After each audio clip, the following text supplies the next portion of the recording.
Técnicas básicas de laboratorio. Segunda unidad de formación. Primera práctica. Equipos e instrumentos de laboratorio y filtración por gravedad y a vacío.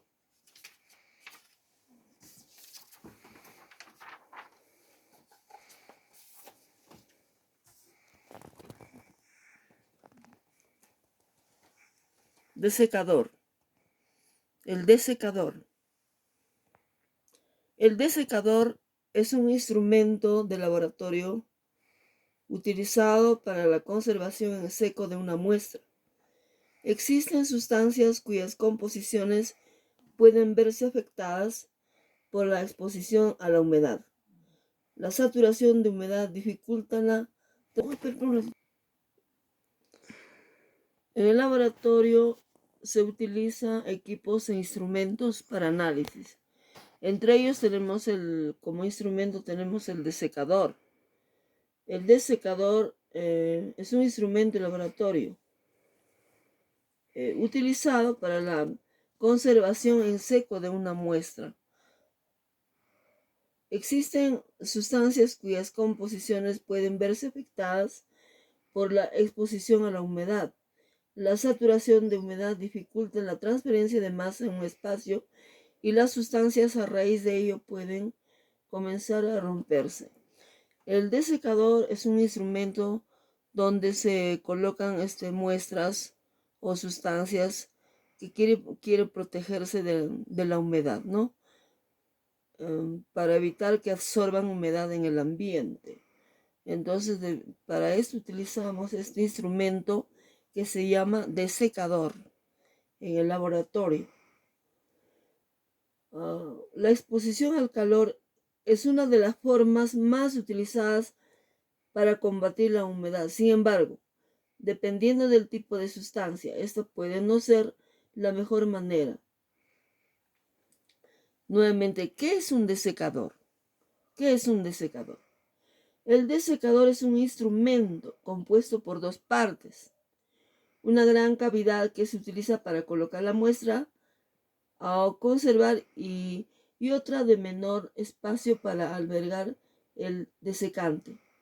Un elemento desecante es aquel que posee cualidades higroscópicas, es decir, que absorbe la humedad del ambiente. Entonces, el desecador, este es un desecador, ahí le estoy mostrando un ejemplo de un desecador, ¿no? Este desecador es un instrumento que tiene una cavidad, ahí ves, una cavidad, pueden observar, ahí tienen una cavidad, ahí se coloca la muestra, dentro de esta cavidad se colocan las muestras, ¿ya? Dentro de esta cavidad también se coloca una sustancia higroscópica, como silicagel. Tiene silicagel, esta sustancia es la que absorbe la humedad, absorbe la humedad.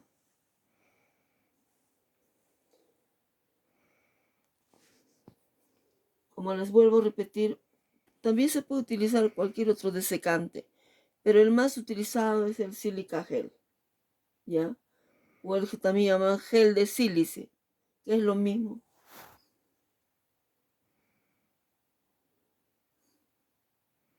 Gracias a su porosidad absorbe la humedad. El gel de sílice es muy poroso, se absorbe la humedad en ambientes cerrados. Este no es tóxico, ni siquiera es inflamable, ¿ya? No es tóxico, ni siquiera inflamable, y genera más o menos, está a una temperatura, genera a una temperatura de 150 grados centígrados. No es, se puede utilizar también otros desecantes, ¿ya? No solamente el gel de sílice. Uno de los desecantes más utilizados, claro, es el gel de sílice por su porosidad, como vuelvo a repetir. Pero también se puede utilizar otros desecantes como el óxido de fósforo, ¿no? El hidróxido de sodio o el ácido sulfúrico. Bueno, son de uso común, ¿no? En las disoluciones se usa Por ejemplo, el sulfato de sodio o de magnesio, anhidro. Bueno, eso dependiendo de la sustancia a someter al desecado, ¿no? Por ejemplo, anhidro le dice porque no tiene agua de cristalización. Ya, por ejemplo, el sulfato de cobre.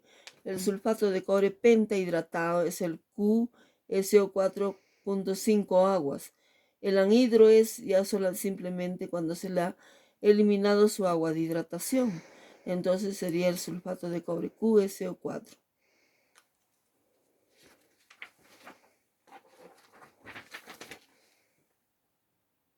Para garantizar la condición de muchos desecadores, tienen en su diseño una llave de paso para extraer el aire del interior de los recipientes.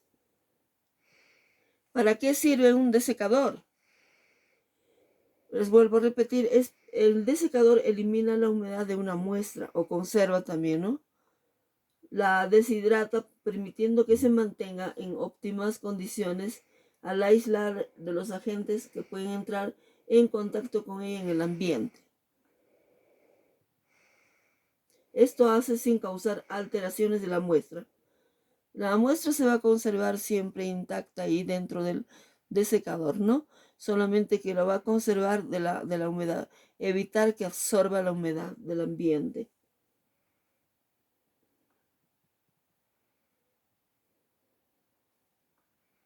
Usos del desecador. El desecador se utiliza para deshidratar como conservar una sustancia. Usos del desecador. El desecador se utiliza tanto para deshidratar como para conservar una sustancia y es requerido en varios tipos de procedimientos químicos. El desecador también se utiliza en el proceso de enfriamiento de muestras para evitar que absorban la humedad, aunque este uso necesita ciertas precauciones, porque al calentarse puede incrementar la presión. Entonces, claro, también sirve para enfriamiento. Si yo tengo, por ejemplo, una muestra caliente que he sacado de la mufla, tengo que colocarla aquí en el desecador para que se enfríe. Obvio, para que pueda también ya pueda conservarse la humedad, ¿no? Evitar que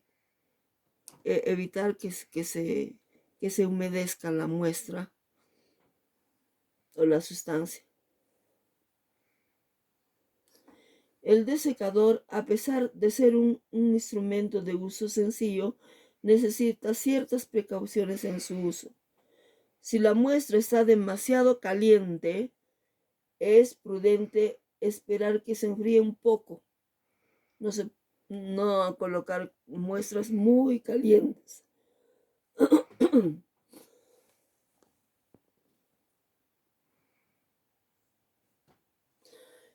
El desecador, a pesar de ser un instrumento de uso sencillo, necesita ciertas precauciones en su uso. Si la muestra está demasiado caliente, es prudente esperar que se enfríe un poco para no causar cambios bruscos de presión. Otra consideración importante es de qué tipo de secante se va a utilizar, y esto se debe hacer evaluando la muestra y el procedimiento.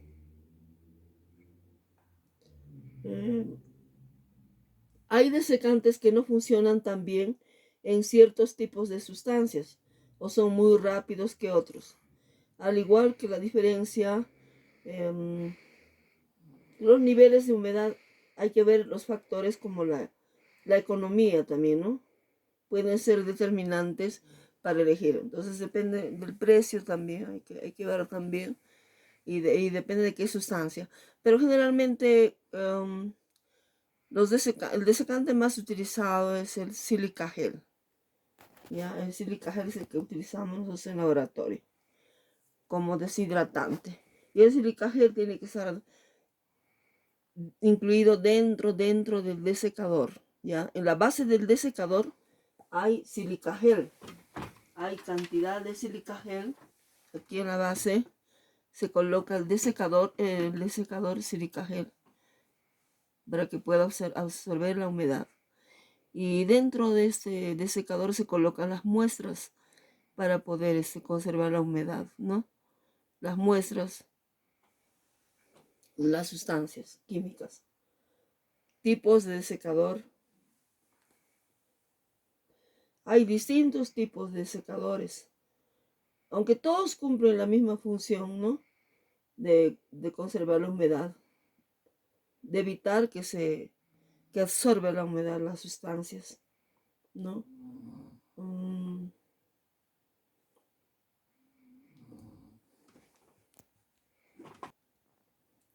Los factores más importantes que se deben tener en cuenta en las muflas es, por ejemplo, la limpieza, ¿no? Hay que estar limpiando constantemente,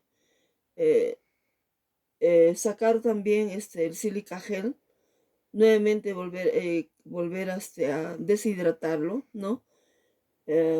Y también el sellado hermético, o sea, tiene que estar cerrado completamente, no debe haber ninguna parte donde pueda ingresar el aire, debe tener un sellado totalmente hermético, ¿ya? Son los factores más importantes que influyen, ¿no? En la muestra. La mufla, pues vuelvo a repetir, debe estar muy limpio y muy cerrado herméticamente.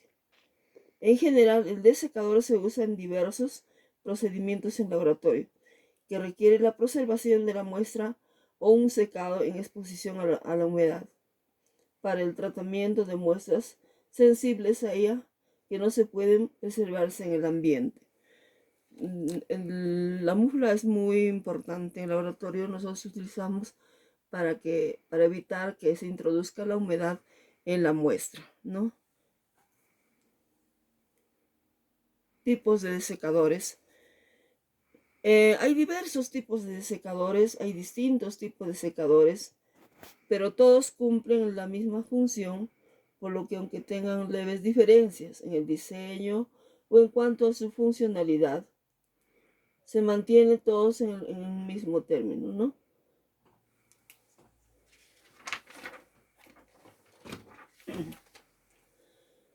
Desecador de gabinete. El desecador de gabinete está usado para muestras grandes.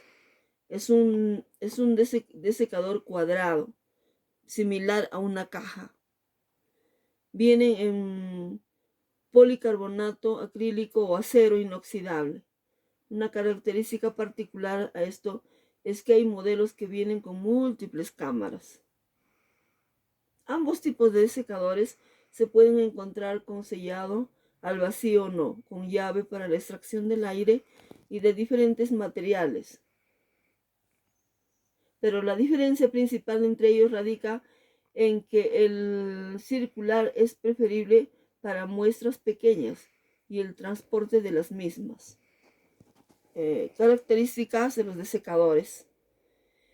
El desecador en cualquiera de sus dos tipos son fáciles de identificar y de utilizar, teniendo características distinguibles. El cuerpo. Su cuerpo es la parte más grande, ahí en la que contiene la muestra, ¿no? Está dividido en dos partes. También tiene su tapa, que este es el cuerpo y esta es la tapa.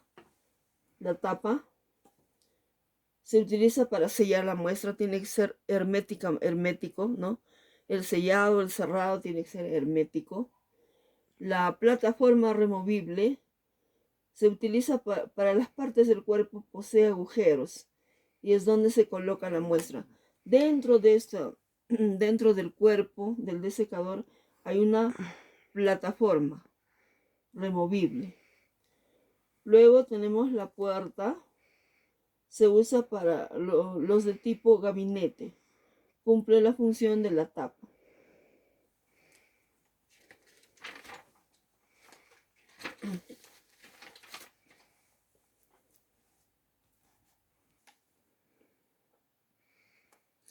El agitador magnético.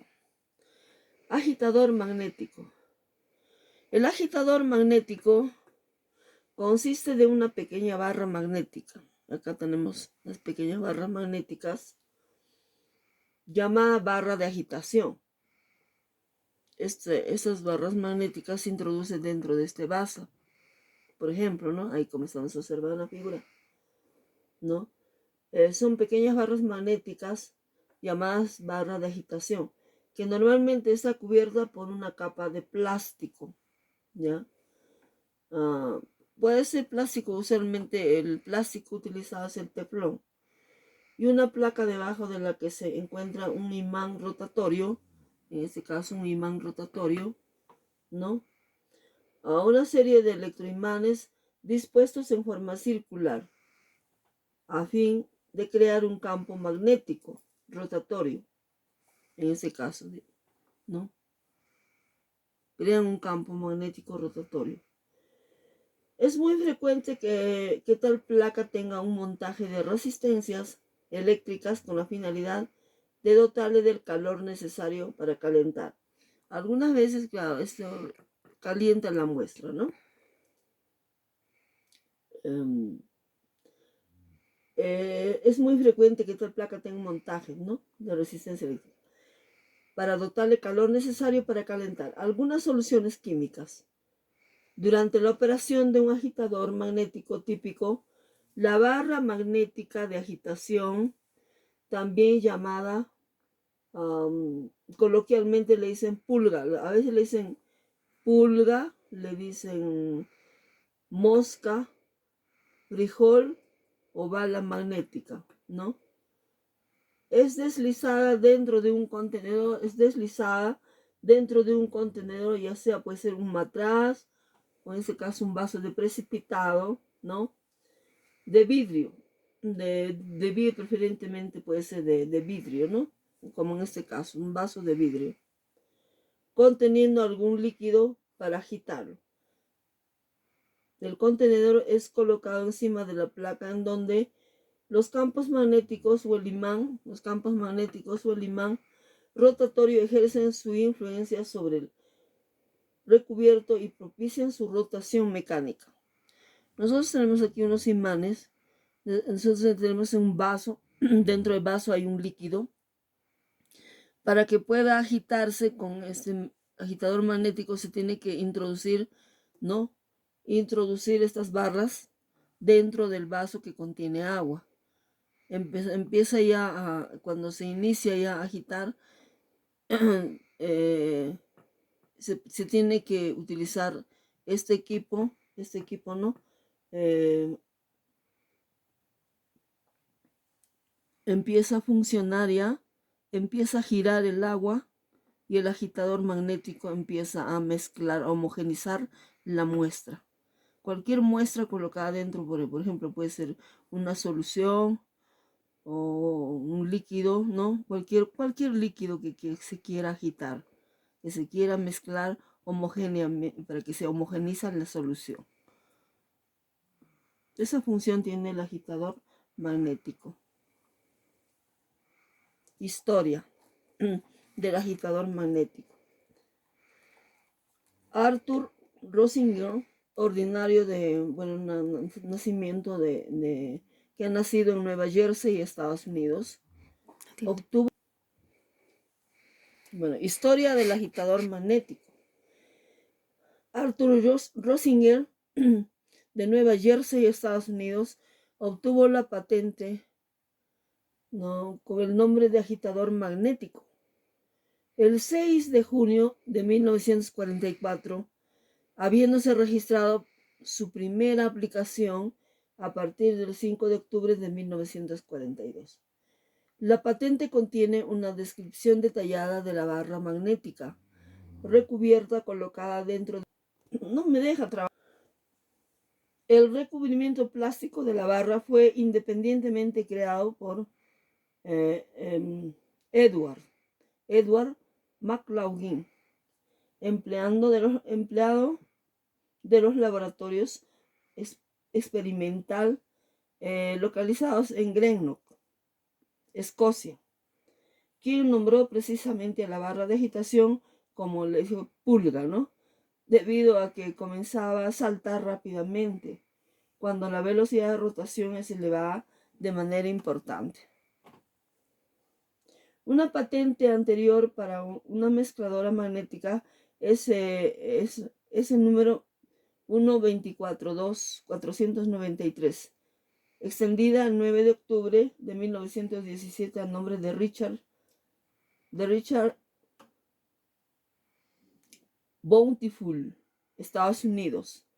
La mezcladora de Stringham usaba electroimanes estacionarios en la base, a diferencia del imán permanente del modelo original.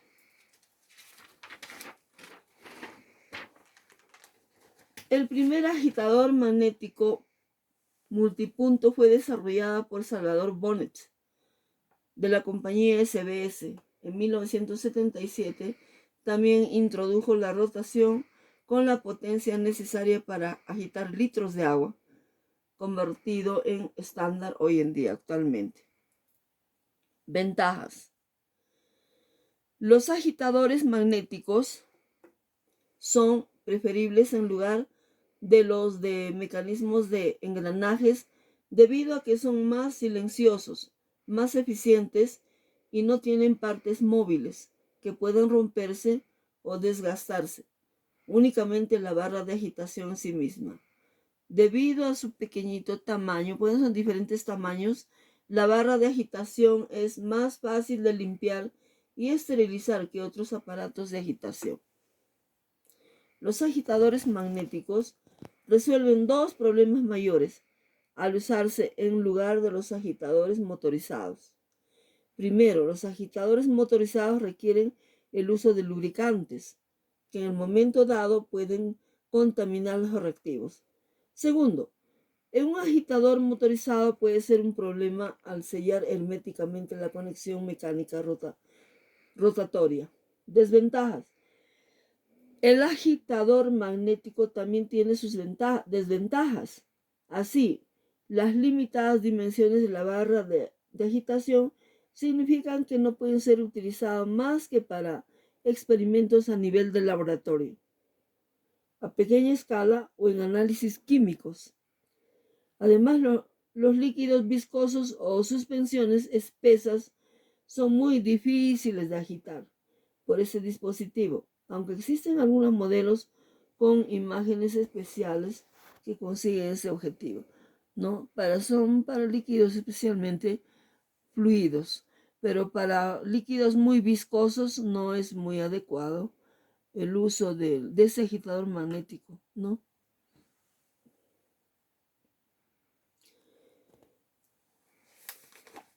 Funcionamiento.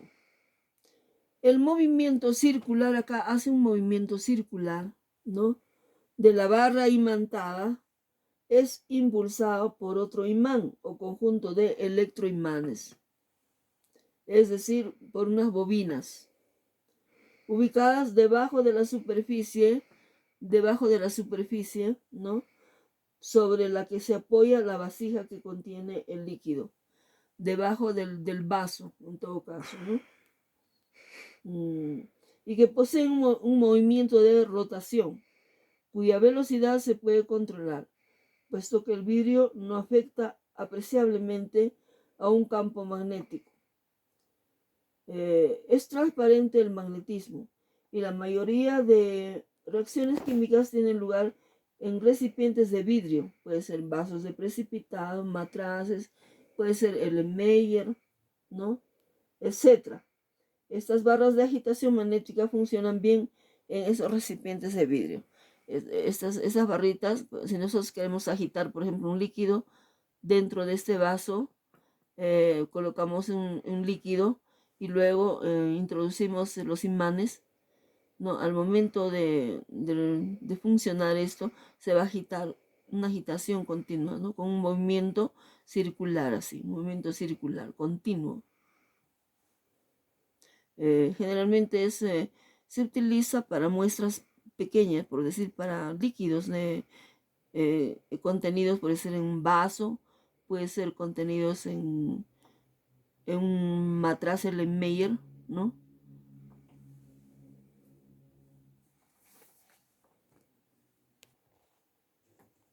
La centrífuga o centrifugadora es otra máquina que se utiliza en el laboratorio.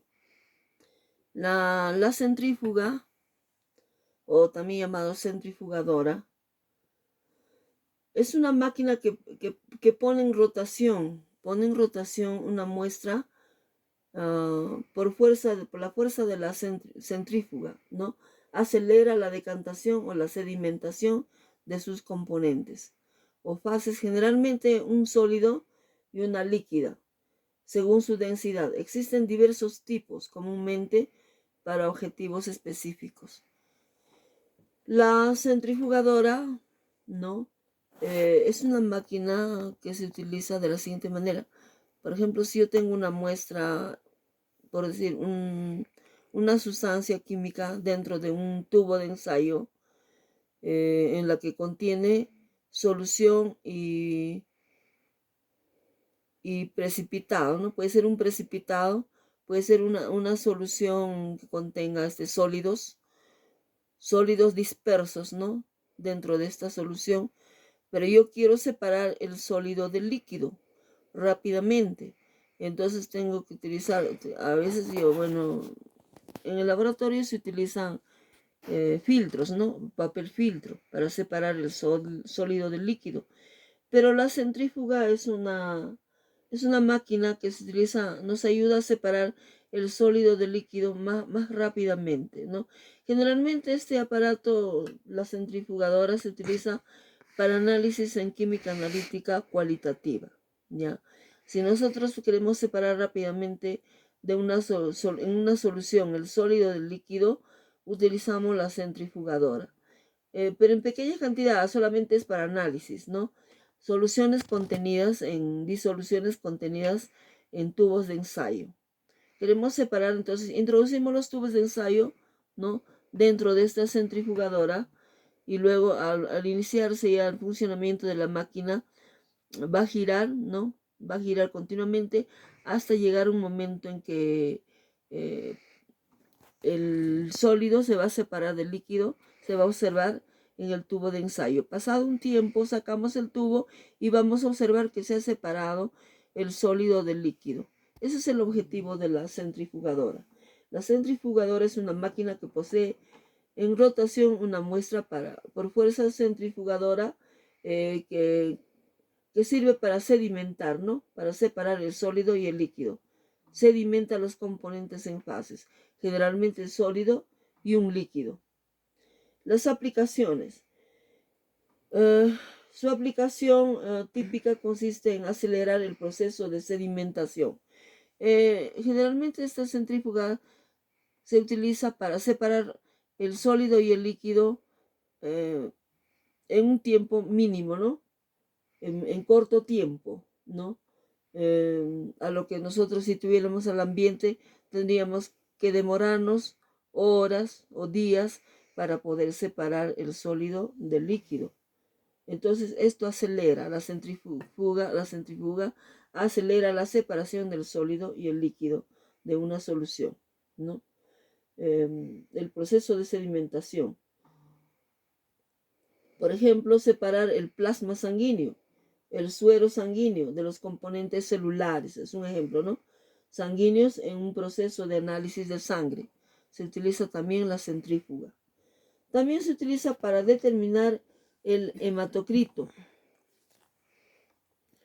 mediante una toma de muestra capilar. En este caso, la máquina utilizada se denomina macrocentrifugadora. Se usa mucho en laboratorios de control de calidad y en fábricas que elaboran zumos a base de cítricos para controlar el nivel de pulpa fría mediante separación de... Como vuelvo a repetir, la centrifugadora se usa mucho en laboratorios de control de calidad y en fábricas que elaboran zumos o zumos a base de cítricos para controlar el nivel de pulpa fina mediante separación de zumo exprimido. Por ejemplo, si nosotros preparamos un jugo de maracuyá, o de cualquier otra, de limón, no, de cualquier fruta, tenemos que separar, por ejemplo, queremos separar el sólido del líquido. Vamos a utilizar, esto es más que nada en los laboratorios de control de calidad, donde elaboran néctares, por ejemplo, ¿no? En, en las plantas o fábricas de alimentos, donde producen néctar o zumos de jugo de frutas. Entonces, en esto se utilizan los laboratorios como control de calidad, para separar en el zumo exprimido el sólido del líquido. Otra aplicación ocurre en la elaboración de aceite de oliva. En ella, una vez molidas y batidas, las aceitunas se introducen en una centrifugadora horizontal, en el cual el aceite, que es fracción menos pesada, se aparte del resto de los componentes del fruto, del agua, del hueso, de la pulpa, etc., ¿no? Mediante centrífuga se puede separar entonces el aceite de oliva obtenida mediante esta centrífuga se puede separar el sólido del líquido del aceite de oliva. Una vez molidas y batidas las aceitunas. El aceite de oliva se obtiene de las aceitunas, ¿ya? Las aceitunas se machacan, se muelen, luego se introducen en una centrífuga horizontal para poder separar el aceite de los otros componentes ¿no? de la aceituna.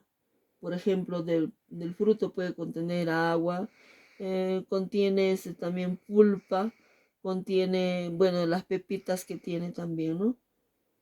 Las pepas, o le dicen también hueso. Una aplicación importante es la separación también del uranio 235 del uranio 238 mediante la centrífuga. La centrífuga para cuantificar el grado de grasa o crema que contiene la leche, ¿no? Mediante centrífuga nosotros separamos el sólido del líquido de la leche, ¿no? En este caso la grasa se puede separar, o crema que contiene la leche. Las centrifugadoras utilizan instrumentos denominados butirómetros, de los cuales existen diferentes tipos para crema, para manteca, etc., ¿no? Los butirómetros son instrumentos que determinan la densidad de las grasas, la grasa, ¿no? Por ejemplo, puede ser una crema, puede ser una manteca, ¿no? Aceite, etc., ¿no? El funcionamiento. El centrifugado es una sedimentación acelerada, ya que la aceleración de la gravedad se sustituye por la aceleración